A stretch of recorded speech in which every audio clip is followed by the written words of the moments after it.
What's up, guys? Welcome to Daily Dose of Reddit. This is your host, Zach, and today's subreddit is r/EntitledParents. This story's called Entitled Aunt Would Rather I Die Than Refuse Her Cooking.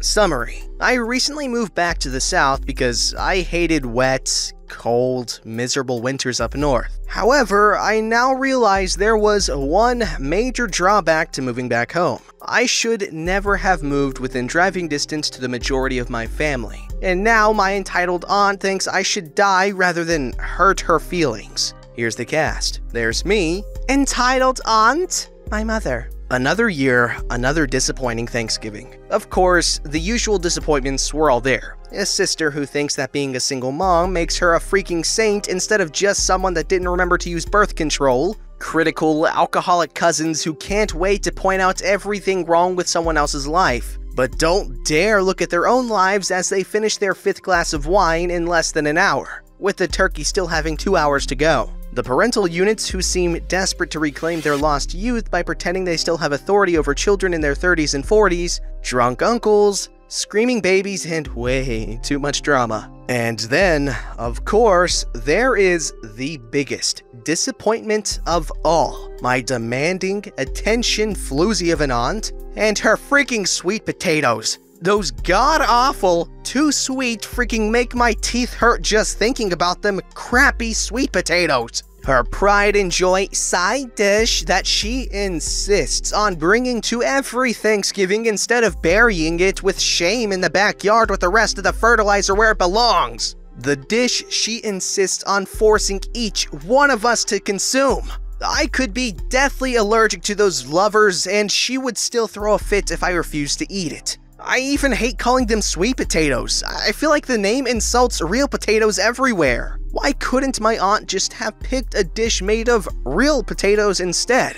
It's not like she didn't have plenty of potato dishes to choose from. Real potatoes are wondrous things and can be prepared stewed, scalloped, fried, twice baked, and so many other delicious ways. Real potatoes are simply wonderful. Real potatoes are also the only way to make a proper batch of fries. Fries, french fries, crispy taters, chips, freedom fries. Although that last one is a bit absurd even for me. Whatever you want to call them, fries are delicious, savory, salty, and a perfect complement to any dish of freshly killed and grilled meat. If my aunt made fries and they were cold when the turkey was served, I would still gladly eat those lovers instead of her stomach-turning sweet potatoes. On the other hand, sweet potatoes are an abomination when fried. People who make fries out of sweet potatoes have clearly suffered a psychotic break of gargantuan proportions and are now trying to take everyone else down the rabbit hole to cuckoo land with them by attempting to trick us into thinking we're getting fries instead of freaking sweet potatoes. I recently lost my oldest and dearest childhood friend to sweet potato fries. He has become a casualty of the devastation caused by sweet potatoes. Not only is he eating sweet potato fries, but to offset the sweetness, instead of ketchup, every God-fearing true blue American's choice for fry dipping, he's dipping those lovers in mayonnaise. Mayonnaise! This is the United States, not the Netherlands. No offense to the Dutch people, but no. Just no. I tried to talk him back to insanity. I yelled at him, sweet potatoes are not for fries. They are for pie filling. Pie freaking filling! Unfortunately, I found him to be an unresponsive, broken shell of a man. He is lost in a twisted wonderland where up is down, hot is cold, and sweet potatoes are made into fries. But of course, the nastiest preparation for sweet potatoes is reserved for Thanksgiving, and somehow, my aunt has made it even worse. Whoever thought of candying sweet potatoes with brown sugar and maple syrup and then topping that crap with marshmallows is one seriously messed up, escaped mental patient. And to then make it a staple side dish on a national holiday. Well, that's some devious Dr. Evil level plan to destroy America. So, naturally, my attention-seeking aunt had decided years ago that this travesty would become her signature side dish to bring to Thanksgiving. That monstrosity of a side dish has tormented me for years. Not only is it there during Thanksgiving, but everyone eats it. We don't have a choice. as my aunt is the one who brings the sweet potatoes, along with my alcoholic cousins that she spawned. She insists that everyone must have some of her famous side dish. We are then expected to fawn over her about how delicious they are and ask her what her secret is, blah blah blah. If anyone doesn't eat her candied marshmallow-covered turds and compliment her, she will harass them throughout the entire meal, constantly tell us how insulted she feels until we give in. This year, I decided to tell her no and pass on the orange, sugary horror. Have some of my famous sweet potatoes, OP? I'm sorry, entitled aunt, but I'm trying to cut sugar. My doctor says I really need to lose weight. Well, it's the holiday, so those calories don't count? Yes, they do. In fact, they count more, as we tend to overeat over the holidays and not exercise. Well, you should have told me in advance that you weren't going to have any, and I wouldn't have made as much. That's so inconsiderate of you. I'm one person out of 25 here. The amount you make wouldn't have changed. You should still have some since you didn't tell me in advance. That's a polite thing to do. You're practically spitting in my face by refusing. I slaved away in the kitchen for hours to make them. I know for a fact that she just pours them from a can, adds maple syrup and cinnamon, tops with marshmallows, and bakes for half an hour. I'm sorry, but I'm overweight as it is. I'm serious about trying to get in better shape. I'd like to be around for a while. Why do you hate me so much after all that I've done for you? I have no idea what she's done for me. I've only ever seen her during the holidays, and I still don't know why my doctor seems to care more about my health than my family. Entitled aunt then turns to my mother and says, I can't believe you raised such a horrible child. I'm freaking 40. Tell him to have some or I'm never coming back to this house again. LP, you know how sensitive your aunt is. Just have some and tell her it's delicious so she shuts up. It seems I was left with only 3 options. Option A, have some and pretend entitled aunt did a good job instead of trying to freaking poison me. Option B, refuse and hear her whining non-stop about how I insulted her for an entire freaking year. Option C, take the honorable way out by removing the carving knife from the turkey and committing seppuku right there in front of my loved ones. I'm still alive to write this, so you can guess the outcome. Once again, my aunt won this year. I caved into her demands to try some of her crime against food that she calls a side dish while she smugly smiled. I pretended to enjoy eating her potential violation of the Geneva Convention while constantly looking for my chance to go to the bathroom and attempt to quietly vomit that crap into the porcelain deity. I don't know about you, but option C looks better every freaking year. First of all, my man, thank you so much for writing that so well. That was just an absolute joy to read. That was a blast. Oh god. 80% of that story was just him ranting about sweet potatoes. I love it. I absolutely love it. This story's called Entitled Mother Threatens to Burn Down School. I have been teaching for 22 years, so I have a lot of crazy stories. The one that stands out the most to me is a mom who lost her mind over me giving her son a B instead of an A on a project that he turned in late. At the school I was working at, during this time, it was required for teachers to assign a spring break assignment. We had just completed a full week of testing, and my class looked like they were needing a break. I decided that instead of doing the normal read these chapters and write a report, that I would instead allow them to draw a picture of an invention that they thought was interesting or important, and write a paragraph about the inventor's life. I expressed that this assignment was going to be presented in front of the class by me, so they could watch their work for once instead of having to present it. We all broke for the break, and everyone seemed really excited to have a lot of their break for free time. When we returned from break, I drew the names of the students for the order in which they'd be presented. The first student I called on said that they didn't have the work done, so I told him to bring it the next day. The kids thought it was funny to watch me act out their presentations, and it was a great time. The next day, I go on to teach the presentations of the next group, the kid who missed out the day before going first. His presentation was nice, and I explained to him after class that while it was a great project,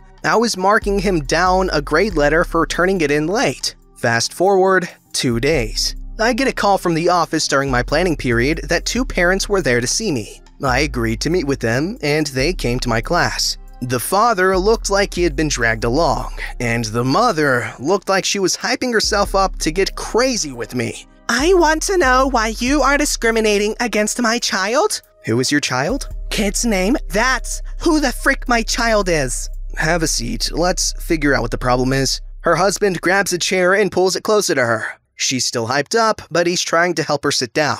F you, F your people, F their people. Has your son let you know that his assignment was late and that I accepted it late because he's a good student? Screw that mess. I don't care about anything right now. It was pretty clear that I wasn't going to get anywhere, so I decided to leave the room and get another teacher to help me get the parent out of my class. We didn't have security back then, so I was on my own.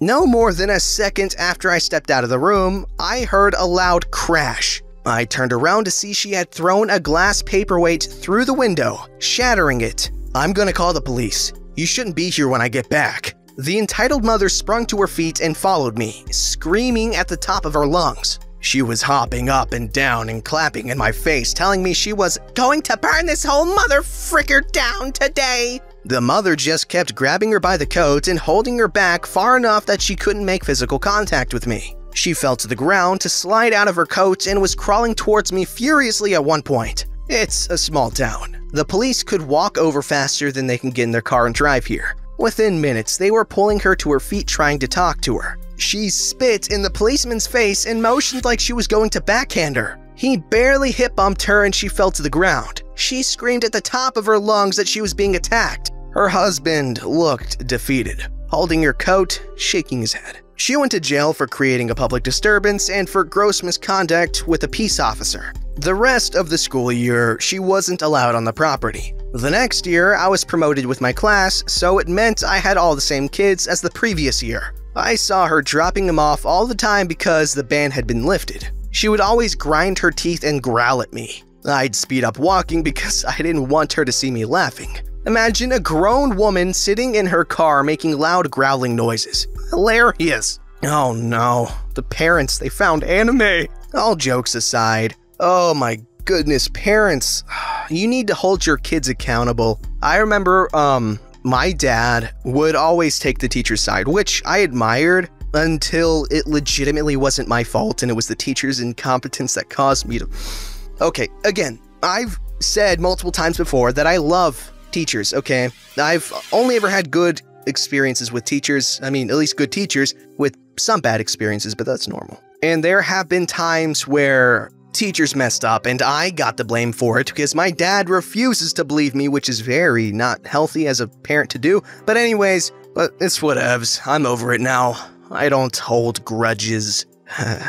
This story's called Entitled Parent Says That Their Child Should Be Allowed to Break Housing Law. I live in a group of townhouses. I own while most others rent. There has been an ongoing problem of children being extremely loud, committing vandalism, and playing ball games on common property. This is all breaking the housing laws that we have for our complex. I live with chronic migraines, and another person in the complex also has health issues. Despite all the entitled parents involved knowing this, they allow their kids to start screaming at 6 a.m. It's gotten to the point where multiple homes have complained and the housing laws are going to be enforced. Before this, I feel like I should rattle off all the issues that have led to this point. Children playing at the top of their lungs in front of my window and in my front garden starting at 6:30 a.m. and ending at 8 o'clock p.m.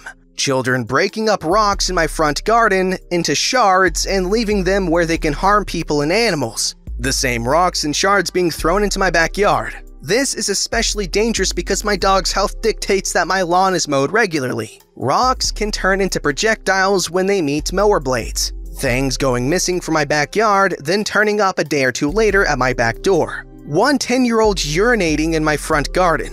Damage to the front of the property and surrounding trees. The children turning up and down the water pressure in my house. The tap is located in my front garden, despite tapping it up to stop it. I would like to say that if the children had been respectful, no one would have complained. But they did, and a letter went around dictating what laws were being broken and what ones are going to be enforced in the future. One entitled parent approaches the other person living in my home today and says, "I'm not keeping my entitled kid inside all holidays. We all need to figure out a time when they can bounce the ball and run around."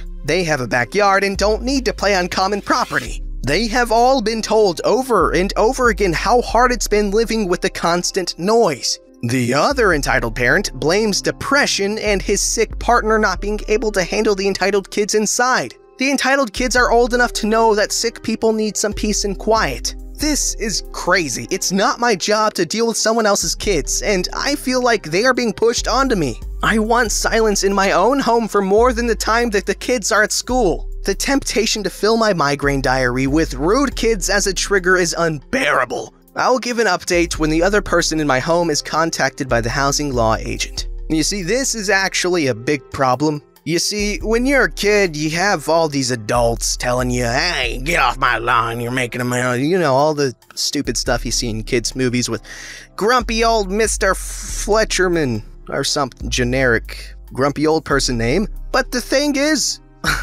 the kids are jerks. They're little turds, okay? They break crap. They're loud, okay? People pay money to be in these nice neighborhoods and all that stuff, and then they're kids. The kids, they come and they're loud. Oh, God. Parents, keep your kids under control. I was a good kid when I was a kid. I mean, actually, when I was in, like, 2nd grade, I would, I don't know if I can talk about this. I would have, like, a fight club. Me and my friends would just meet up, like, 7, 8, like, kids. We would meet up and beat the crap out of each other. I was undefeated, though. All right. I beat up a bunch of 2nd graders. I don't care. I was still cool. Because I was a 2nd grader, too. Don't get it wrong. This story's called, It's My Dog, so I'm allowed to hurt it. Little bit of background. This happened when I was around 10. I played for a football team called PBFL, and I went there every Saturday, and still do. Cast. Me? Why bother asking? Entitled mother? Haven't we been here before? Entitled kid? I seem to remember this. Story. I had gotten to my football pitch and was practicing with my football team, and I was playing in goal. Enter entitled kid. I hear a yelp from behind and turn around. Excuse me? Entitled kid keeps yanking on her dog's leash. Hey, you aren't allowed to hurt your dog that way. It's animal cruelty. My dad watches the news all the time, so I know about this. You can't tell me what to do. Well, you are hurting your dog, and that is animal cruelty. So, it's my dog. I'm allowed to do what I want with it. No, you aren't. Your dog can be taken away because of animal cruelty. Huh. Entitled kid walks away. I turned back to practice, thinking, good deed done. Another dog saved. Woohoo! Boy, was I wrong. Re-enter entitled kid, dragging entitled mother along with her. Excuse me. I turn around. Yes.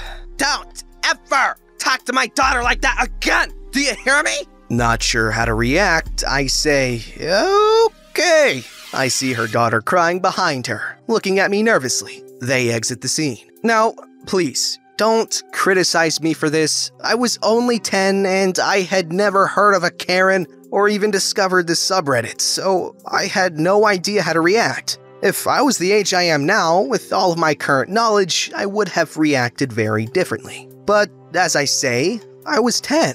I hope you enjoyed this post. You know what? That kid, good kid. He saw something bad going on. He said something about it. That's how everyone should be. Pedestrian effect, that is not as crazy common as you guys think. At least, I've seen lots of opposing evidence to its prevalence in our world today. And that's a good thing. That's a good thing. People, they see an injustice happening, they are inclined to speak up. And that is something I'm so grateful for. And this kid, he's got that. He saw this kid, this little snot hurting a little dog, and he's like, hey, you little, you know what happened. I just read the story. Don't forget to like, subscribe, and hit that bell to never miss an episode.